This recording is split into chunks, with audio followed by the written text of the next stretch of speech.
This presentation looks at the attainment dip at Key Stage 3 and explores whether or not the attainment dip is actually what we perceive it to be. I'm going to start with a disclaimer. I need to be clear that I'm talking about primary to secondary education, not necessarily primary to secondary school, although the attainment dip often coincides with both, because for the vast majority of children in England and across the UK actually, when they are moving from primary to secondary education, they are also moving institutions. But my focus is on the shift between the two phases of education specifically. Also, I need to say I'm talking purely about academic attainment and progress. Pastoral, social and emotional supports for transitions are critical. They're hugely important, but they're not the focus of this presentation. So I'm asking you to listen to me with that little nugget of information in the back of your minds, that pastoral transition is essential and more needs to be done in this area, but I am narrowing in on academic attainment today. So to get into it properly, we know that attainment dips when children move to year 7, and there's lots of evidence to back this up, and significantly less in the way of potential solutions to the enduring problem. I'm going to take you now on a hopefully coherent journey through a story of the persistent attainment dip to see if the problem is actually what we think it is.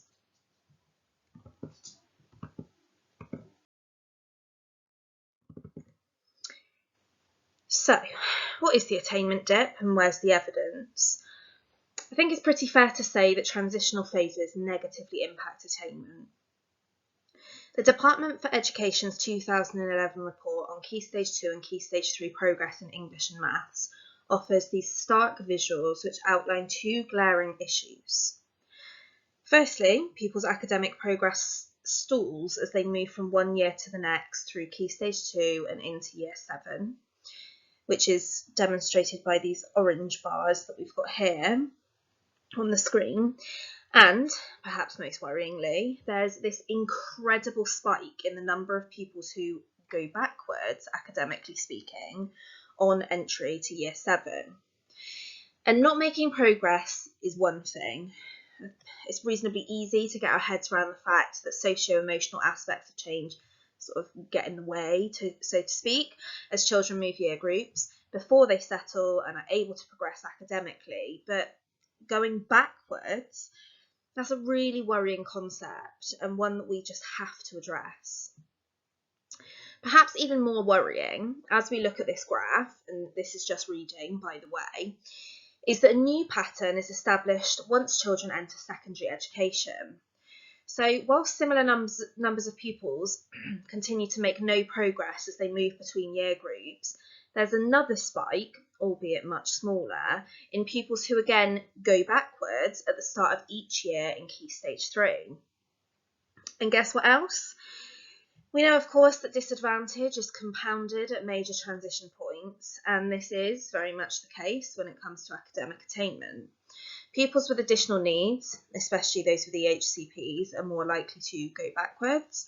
Pupils entitled to the pupil premium, more likely to go backwards.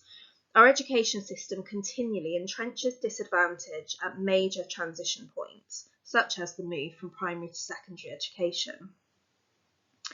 There are plenty of other sources that demonstrate this attainment dip, including a number of more recent pieces of information in blogs and research reports from No More Marking from 2017 and the most recent one I'm aware of being in 2020. But a quick Google search will show you a lot that supports the fact that this attainment dip is in existence. So first and foremost, yes, the attainment dip clearly exists. It's very starkly there. And that's why I've used this 2011 report, because this graph is just such a striking visual. But what use is it for our profession to know that this thing has been observed, and what can we actually do about it, and why is it there? So why does it exist? It's clear that there's sufficient and historic evidence to show pupil attainment dips as children start secondary education. But what use is that information if we can't do something about it? Obviously, we have to understand what causes it. Now, this gets messy quickly. Even trying to represent this visually became messy incredibly quickly, as you'll see on the screen. And what this serves to illustrate is that as a profession, we don't have a single answer. We have lots of ideas, as these various tweets that I have pinched and screen grabbed show, but no single distinct answer. So the attainment dip could be caused by many things, and just some of the many arguments and explanations I've heard in years are the following. Children move schools and they have to learn so many new names, faces, locations. So that institutional and social change is problematic. That's the focus that everybody has at that time. Children are preoccupied with social aspects of transition. We know they are. Research tells us that very clearly. Secondary teachers, quite understandably, I have to say, do not have the entire knowledge of the primary curriculum. Of course, why would they? How could they?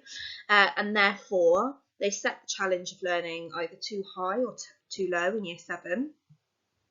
SATs, a massive reason that crops up in many different ways. They're inaccurate, they're a poor proxy for learning, the marking is ridiculous. They don't actually offer any value to secondary education. We gain the SATs to get the results we need. Exam access arrangements and protocols are looser than at GCSE or A-level. We teach to the test. Assessment in general is another reason given for the attainment dip. We don't trust teacher assessment. And that could be because there's this history of distrust of other phases to our own, one which is conveniently fueled by media narratives, by the way. But more easy to stomach is that we have research to support the existence of teacher bias. We've got that solid evidence that tells us that we can't quite trust our own judgment.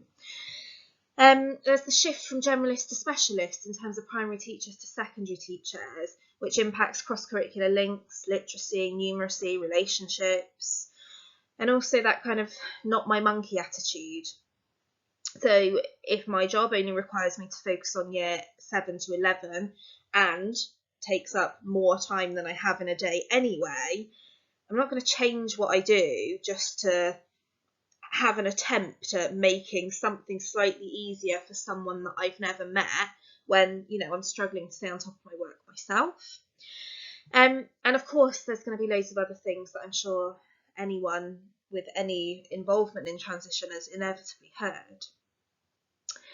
So despite the messy, unwieldy nature of these possible causes, hopefully you can also see that they group into two rough areas: pastoral and curricular.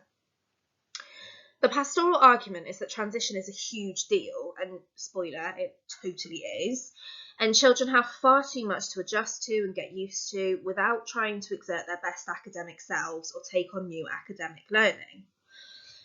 And I think any of us, all of us, we've all been in new situations where, we can empathise with that. And this group of ideas is backed by research literature in the transitions field. So recently I reviewed transitions literature to see where the gaps were. I had my suspicions or biases, whatever we want to frame this as, but my supervisors were happy that I hadn't bent to the latter without actually expressing them and being aware of them. So what I found is that there's a wealth of hugely useful transitions literature. However, it almost solely approaches the phenomenon from a pastoral perspective. And that's not a bad thing by any stretch of the imagination, but it means that we don't have this completely full understanding of transitions if we're neglecting how they impact a pretty massive part of what we do in schools, which is to learn. So this might imply that the existing literature doesn't acknowledge the attainment dip. That's not the case.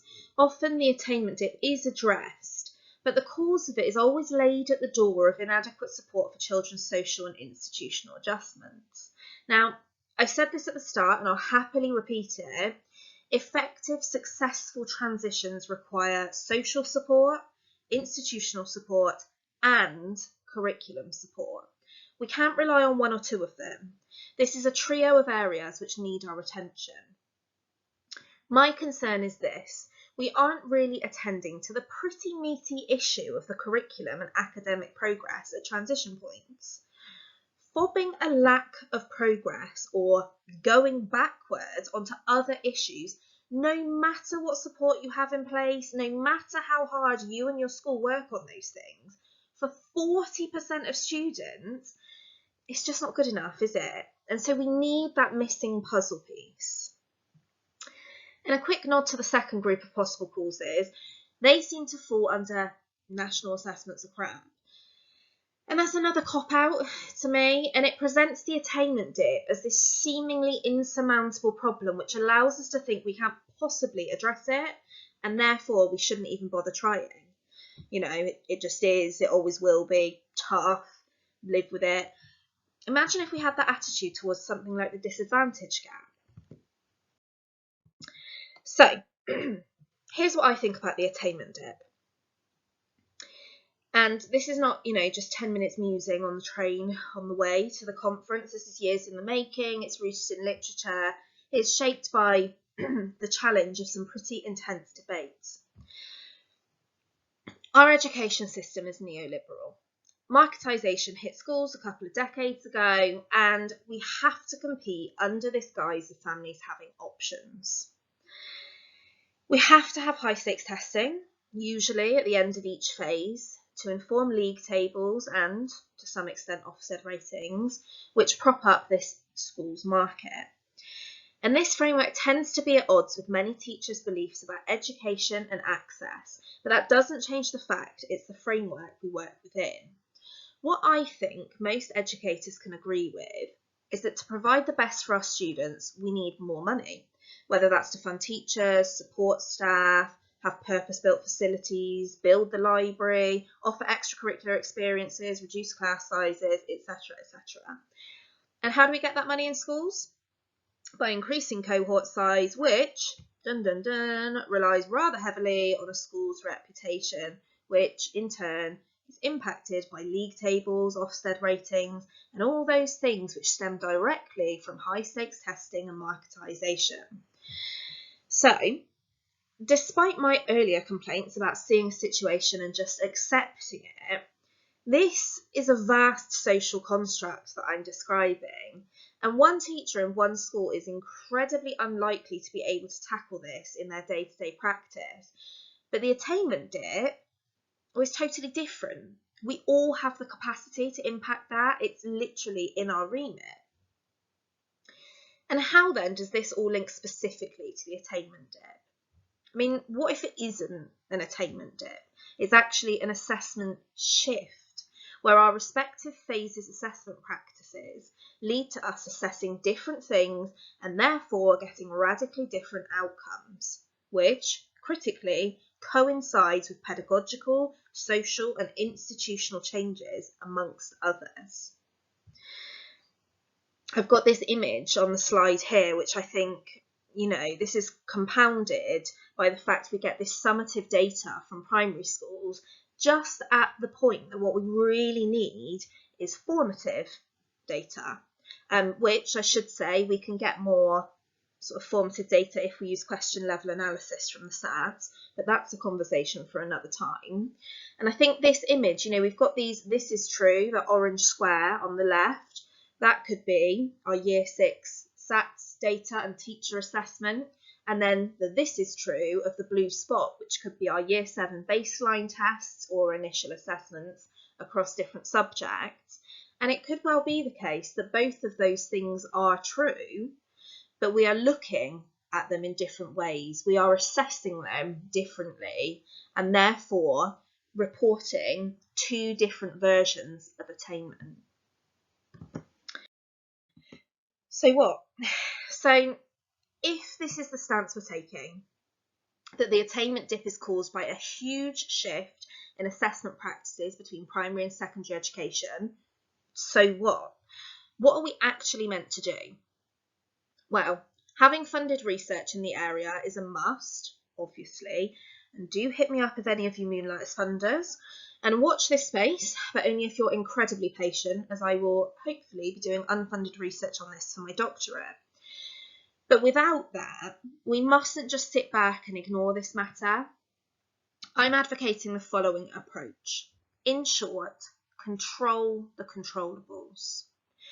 Transition, especially if you subscribe to multiple and multidisciplinary transitions theory, which I do, in short, it states that transitions are rarely isolated and everyone is experiencing their own portfolio, if you like, of transitions, which intersects with everybody else's.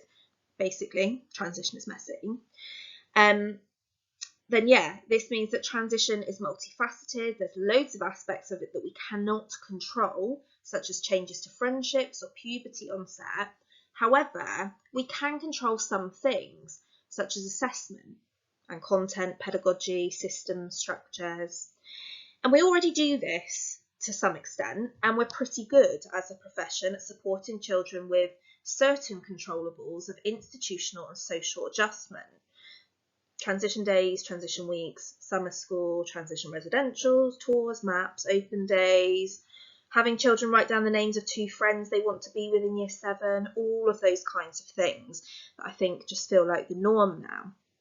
But we need to expand this into cognition and academic learning, especially with how much we're finding out about the learning sciences.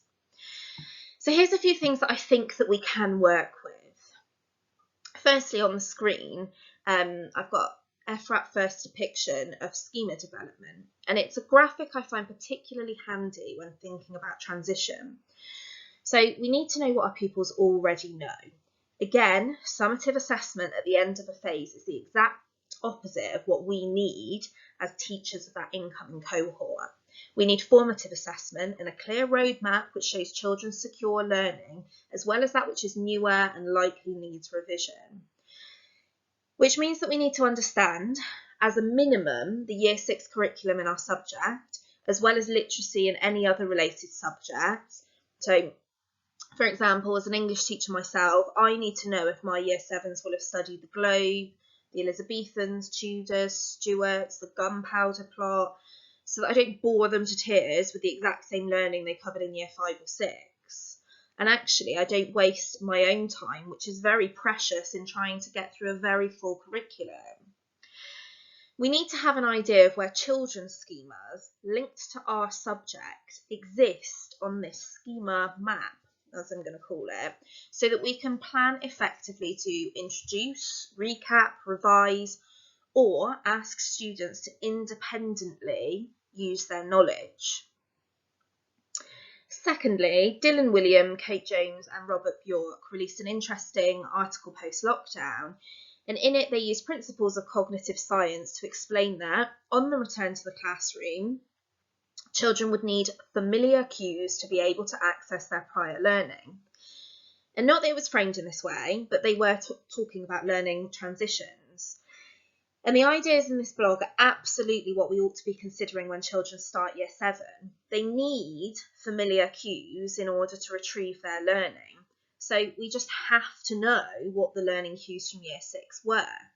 And I think, again, to talk about this intersection of different parts of transition, Year 7s almost more so will need those familiar cues because they're experiencing so many other changes at the same time. So very briefly, some actionable advice. Firstly, I'd be looking to mimic SATs or Year 6 style questions and assessments. So an example would be that for the reading SATs, children never have to write more than 2, possibly 3 sentences for any one question. And that's rarely something that is mirrored in Year 7 assessments in English. I would say the most common approach, certainly over the last few years, to a reading assessment in Year 7 would be for pupils to write a mini essay. And whilst it might be easy to look at, the Year 6 SATs paper and a Year 7 mini essay assessment, it might be easy to say, well, we're assessing the same things. If the question styles are so different from one another, children are unlikely to have these familiar cues. They might know the information that we want to see in Year 7, but aren't aware that they need to utilise that knowledge at that moment. And this is something that, of course, I would expect to be sort of phased out over time. I think, secondly, consider that an attainment plateau is actually somewhat of a success. That graph from that second slide shows almost 40% of students going backwards. If at the start of Year 7, those 40% of students were just making no progress, out of context, sounds horrendous, but in the context of the history of the attainment dip, that's clearly a huge success, a massive success. Having cross-phase assessment, and this is something, it can seem like a big investment to try and work with partner primary schools. It doesn't have to be your partner primary schools. It could be a primary colleague from anywhere else really in the country, if needs be, but ideally partner primary schools. And you could do this for one meeting a year, 1 hour. You could do this online in a Teams meeting across a multi-academy trust. There's loads of ways that this can become a really straightforward and easy thing to slot into professional development time. But looking at assessments from years 5 to 8, I think is a really good starting point. Looking together at writing, one type of writing, and exploring, well, what you notice essentially, and seeing how that might impact your practice moving forward. Considering comparative judgment between Year 6 and 7, and I think this is something that you could consider doing with the same student and tracking their work over time. That would, of course, take some organisation and some partnership work, but possibly with different students as well. And actually just to be looking at the same task, if that's done in Year 6 and Year 7 across schools or across the trust, to see what differences we can pull out between Year 6 and 7 writing, to see if children have exactly the same assessment process, the same planning time, the same pedagogy, the same approach, the same assessment question, the same time to write, the same access arrangements, absolutely identical processes in Year 6 and Year 7. What happens then to the attainment dip? It'd be interesting to see. It would be a really interesting experiment for trusts or groups of schools. Definitely consider the timing of assessments. Is the first or second week of secondary school or secondary education, is it the right time to be doing baseline assessments? Or would it be better to use question level analysis or teacher assessment from Year 6 to try and inform our planning for perhaps the first term? Mimic Year 6 approaches to planning, preparation, success criteria. Again, I'm going to be talking about English here, but with a piece of writing, it's quite common that Year 6 lessons, children will have much longer to plan, much longer to produce a piece of extended writing, to redraft, to edit, opportunities which are less often there in Key Stage 3. And they are more likely to be given a set of success criteria that is limited to about 3 things. So for each piece of writing, they are focused on purely 3 things. And again, it's less common in Key Stage 3 for that to happen. We quite often go, oh, well, you know all these things, you've learned all of that and you know it. So now I just expect you to do everything for a successful piece of writing. And that's obviously a huge leap, a massive leap. So again, it's something that, we perhaps need to stick with those familiar cues and keep them almost identical at the start of year 7 and slowly build them up or phase them out as children move through the year. Also, in terms of planning, I think it's natural as a secondary teacher to work backwards from A-level or GCSE and think about how we support children to plan in preparation for that. But there's some incredible planning structures and systems that are used in primary schools and in year 6. And I was astounded the very first time that I'd observed a year 6 lesson where children, the whole class, were creating this story map.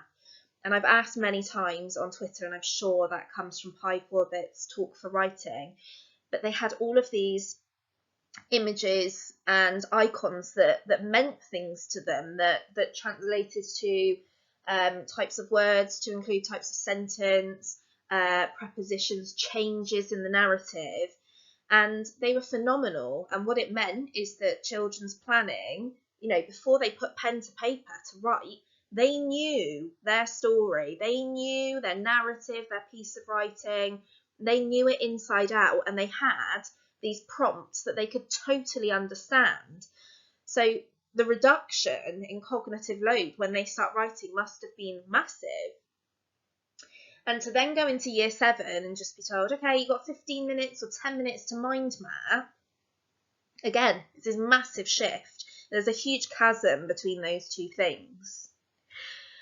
And the final thing I've got here is about language, and this comes in many forms, I would say.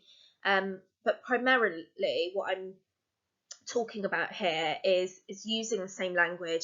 If we're going to ask children to analyse something or explore to what extent the writer characterises this character in this way, is that language of assessment something that they know? Is it something that is familiar? And is the start of year 7 the time to be teaching them unfamiliar assessment language when there are all those other complex and messy aspects of transition? And I think this is applicable as well when it comes to sources. If children are reading something and then responding to it, are those texts accessible in the way that they are used to them being accessible? And where I point you towards for this is an incredibly interesting research project, which is Linguistic Challenges at the Transition, being done by Leeds University. Very interesting early findings that they'd had. I think it will hopefully, if it hasn't been, it should be published very soon, I would hope. But there's lots on the website, which I've linked at the end of the presentation, and it's incredible. It's really enlightening when thinking about teacher talk, exercise books, not exercise books, textbooks, worksheets, all the different resources that we use, and how language, particularly the introduction of new vocabulary, shifts in quite a scary way from year 6 to year 7. So, in summary, I think these are the key things. Firstly, successful transitions require us to focus on 3 things, and that's institutional change, social change, and curriculum change. And there's a major lack of research regarding curricular transitions, and what I consider to be this really scary lack of blueprints or examples of good practice for addressing curriculum transitions in schools, and we need both urgently. Secondly, the attainment dip is definitely what we're seeing, but is it actually representing a dip in attainment or a shift in assessment practices? Transition is messy, so I think we need to control the controllables. It's never going to be a straightforward time. We're never going to have this seamless move from key stage 2 to 3. It just won't happen. So we should control the controllables. I don't even know if it's desirable to have a totally seamless shift. But yeah, control the controllables. And finally, be proactive. There's lots that we can do, and whether that is engaging with the research that's there, whether it is trialing things in class, whether it is as a head of subject or department, taking that time to do some cross-phase work around assessment and moderation and standardisation, whether it is going and observing a year 6 teacher as they teach around that time of assessment for children and working out how you can put that into practice in your year 7 classrooms, whether it's overhauling your Key Stage 3 assessment system.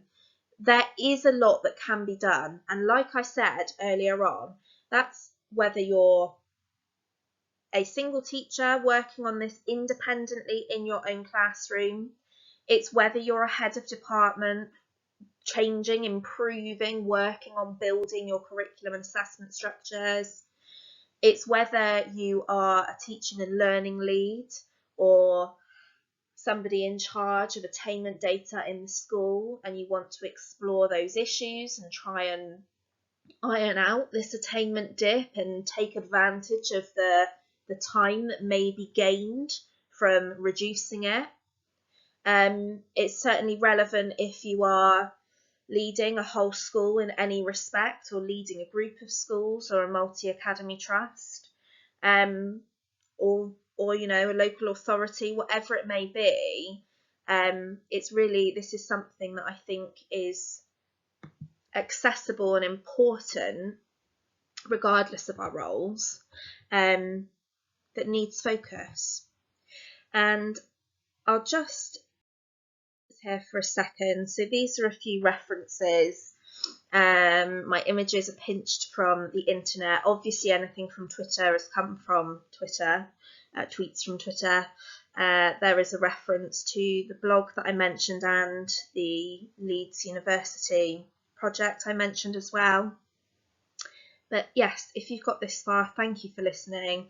Absolutely, please get in touch. I'm happy to talk with anyone about ideas, research, future projects around transition in general, but especially around curriculum transition and transition relating to academic progress and attainment.